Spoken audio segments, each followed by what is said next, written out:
Hi, my name is Jessica, and I'm a senior instructional designer at Landing AI. LandingLens offers parallel training, which means when one model is training, you can start training another model.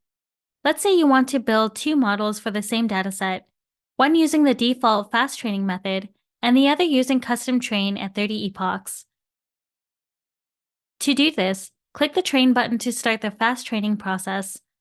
Then click the arrow button and select custom train. Edit the number of epochs. Then click Train Model.